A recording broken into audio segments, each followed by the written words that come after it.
let's have a nice conversation, which isn't awkward one bit. So it's, how many days is it for Spiel? Now it's Wednesday, Thursday, Friday, Sunday, Monday. So 5 days to Spiel. Still quite a lot of things to do, but I don't think that much. The first time I think most crucial things have already been done, I think. You think so? Yeah, I hope so. You think so? Something is not done. Yeah. And now going there for the fourth time, I think as it is with this video as well, I think now we have the experience to try something different. Yeah. It's quite exciting. For me at least, it's always been the best work trip of the year, by far. Well, I can believe you what you're saying. And this is my second time. Yeah. And for Carolina, we have talked this before, but I think it's going to be very, very long days. But it's still extremely fun because there is 150,000 people who are all happy, and even though the days are long and tiring, you don't notice it until it's over. It's strange. Like last time, do you remember how it was on the last day? Yeah. We were thrilling with energy throughout the fair, and once we got the shipment back to Finland, then all of us suddenly got extremely tired. It was like someone just switched up. But it was still really exciting that after 2 months, I think, it was way too long when we sat around the table and talked about our experiences in Spiel. We still got the same Spiel experience in the very show. So we were all excited and talked a lot and laughed a lot. Yeah. And it wasn't the beer. Well, of course, we are in Germany, and I know that there are a couple of stores there which sell very, how do you say, Yeah, it's cheap beer. Yeah. Okay, I can say it. Loud. Yeah, it's been Cheap if you're comparing to Finland. Yes. yeah. But only in Germany you can have drink und spare shop. Yes. Drink and save. It's Test trip. Haven't visited one of those. yeah. Ante took quite a lot of pictures of himself in front of the. It was so, how do you say it, kind of heaven to me. If the Spiel message is there, of course, is there. Yeah. Of course, there are other heavens also. Yeah. In Germany. I love the country. Germany, I just love it. Yeah, I love it. Yeah. Okay, so we can easily go to 2 o'clock.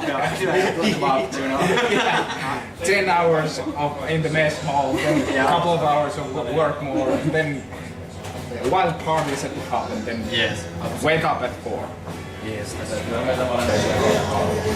But this year it's going to be slightly different, as we only have one sort of novelty, our extension to club. Otherwise we're promoting our soon-to-be released games in prototypes.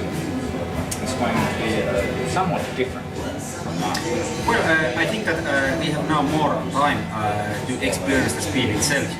Yeah. Watch the other companies' games, probably see something we really like and buy them and take them back here in Finland, where I think that, for example, the Tuonela store, there are lots of exciting games which are not easily bought any other place in Finland.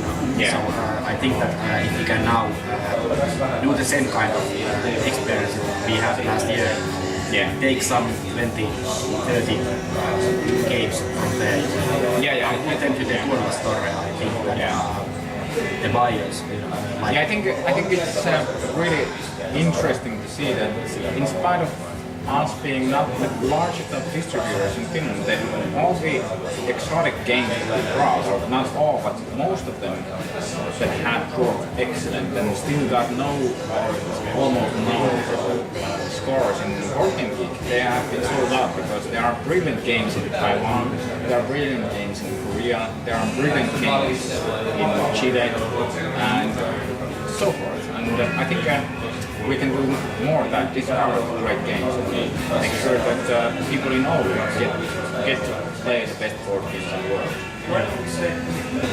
As well as I'm really anxious to find out that if we now have more time, then we can actually use the time to learn how we can do things better in the long run, how to build a reputation and get the masses to know how the other people are doing, because it's been so busy every year.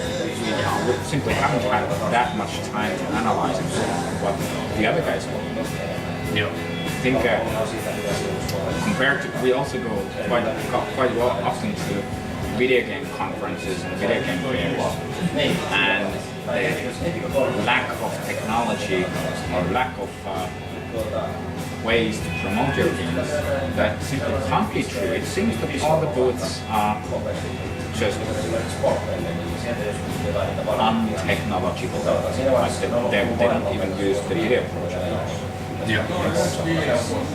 It's always puzzled me how the board game world and video game world can be so far apart, where to me it's always been the reason why there are so brilliant games nowadays is because video games force the board games also to evolve and become better and better.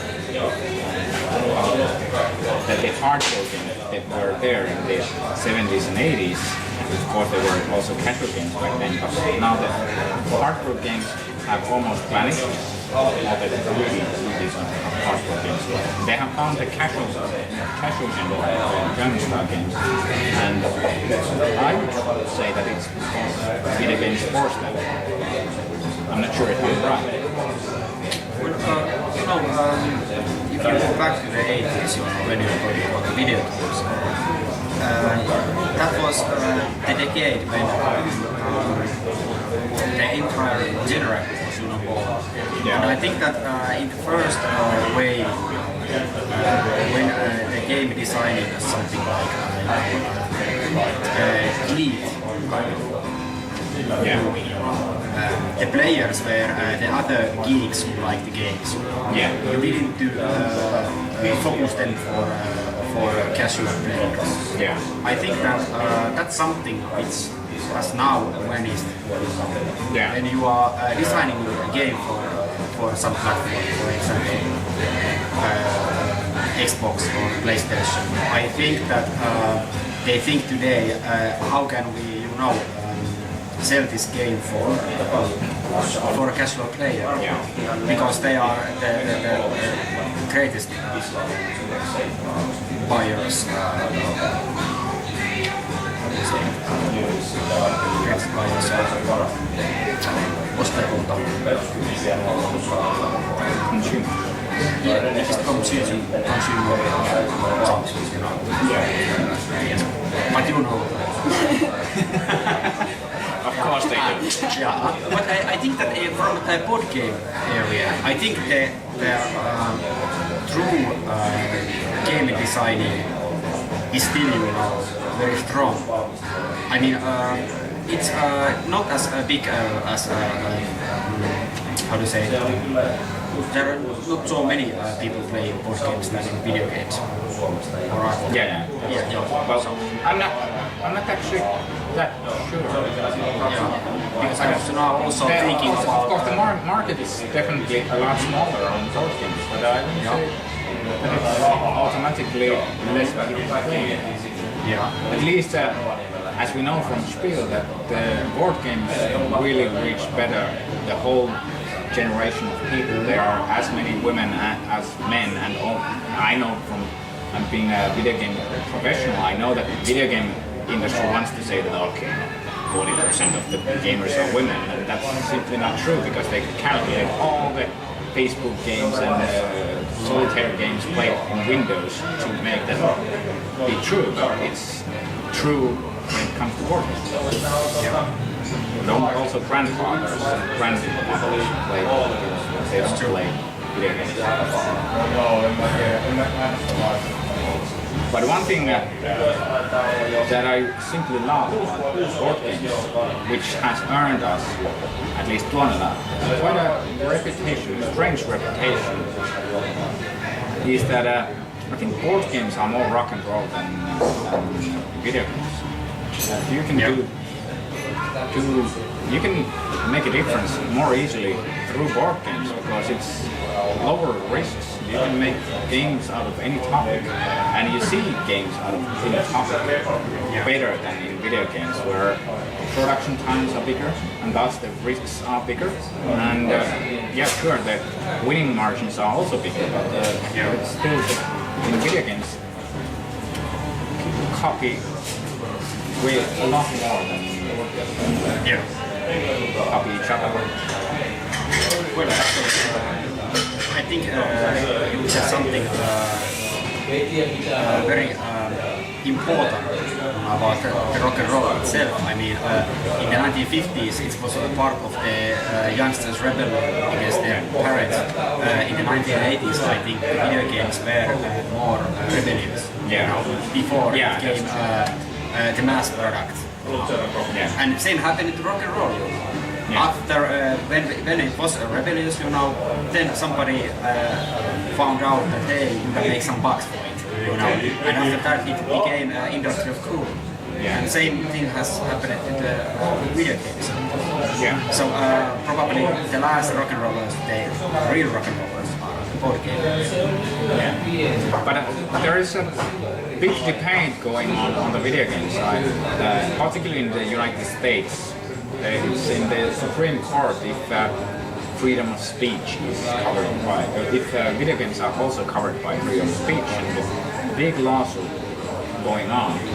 And it's strange that in every place you hear that okay, video games or games are such a young industry and so forth, whereas in fact it's even older than literature. If video gamers would just notice that okay, we are related to the board games, we have the same heritage, then all of a sudden we would seem that okay, we are older than Shakespeare, a lot older than Shakespeare.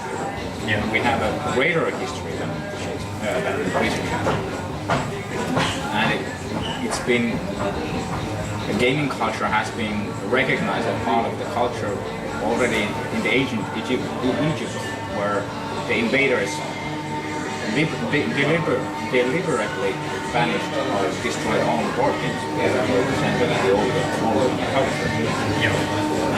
And it's always puzzled me how come people don't see that resemblance.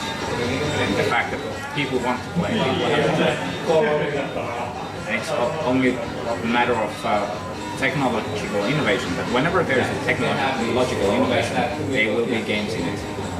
And it has always been. I mean, television, for example, like already in 1938, there were first game shows on TV, and it's only 2 years after the first public TV broadcast. So, yeah, there should be more histories on the game industry. I have a question to ask. Was the first television game show something to do with the text golden, or was there a chick playing volleyball in front of blue screen? No, it was actually blue screen in 38. Sorry, I needed to ask it. It was actually Birds and Bees or something like that. A children's questionnaire game played by adults on television.